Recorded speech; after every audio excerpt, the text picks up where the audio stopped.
যদি ভালো মহিলা হও তাহলে তোমার পেট থেকে ভালো মানুষ জন্ম নেবে। আর তুমি যদি দুশ্চরিত্রা মহিলা হও কোনোদিন আশা করিও না যে আমার সন্তানটা ভালো হবে। তাহলে প্রথম সন্তানের অধিকার ভালো মা পাওয়া। ভালো মা প্রথম পাবে, তারপরে কোন কথা। এটা গেল 1 নাম্বার, শর্টকাটে আমি নিয়ে যাচ্ছি। নাম্বার 2 নম্বর, আপনি বিয়ে করে নিয়ে আসলেন।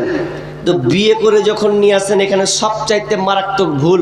তো ওই যে লোকটা বলেছিল যে বউ আমি চালাবো ঘুরিয়া, বউ আমাকে চালায়, তা আমি বলেছিলাম বাজি বাসর ঘরের দুয়ারটা একটু কহেন তো। বলছে জানি না। তো জানো না তো বউ তোমাকে চালাবে না, তো তুমি চালাবে? যদি এখন এই লোকটিকে বলা হয় ভাই কজন বাসর ঘরের দুয়াটা জানেন, মিলনের দুয়াটা কে কে জানেন? কে কে জানেন? কয়েকটা লোক তাপে তুলেছে, কে জানেন? তালবিলিমে, হ্যাঁ, ছাত্রতে তুলেছে। তো কথাটা অনেকেই জানি না যে স্বামী স্ত্রী মিলনে যে দুয়াটা বলতে হবে, এটা যে দরকার। আপনি দোয়া করেছেন কোনোদিন?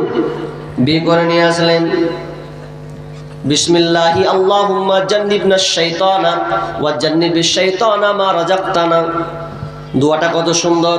হে আল্লাহ, আমাদের স্বামী স্ত্রী মিলনের ফলে তুমি শয়তানকে দূরে রেখে দাও, আর এর বিনিময়ে আমাদের মিলনের ফলে যে সন্তানটা আসবে, এই সন্তানটাও তুমি শয়তান থেকে তুমি দূরে রাখিও। কদিন বলেছেন? জানি না। তো জানবেন না তো কি করে হবে? 2 নম্বর অধিকার সন্তান, সেটা কি জানেন? যে প্রাপ্য, যেটা লাইন বা লাইন, সিরিয়াল বাই সিরিয়াল। প্রথম 2 নম্বর হচ্ছে যে আপনাকে দোয়া পড়তে হবে। আর যদি না জানেন মুরব্বি বাপজি, তাহলে অন্তত লজ্জার বিষয় নয়। যদি এখনো না জানেন, অন্তত মোবাইল, অ্যান্ড্রয়েড মোবাইলে বলবেন যে স্বামী স্ত্রী মিলনের দোয়া, তো চট করে চলে আসবে।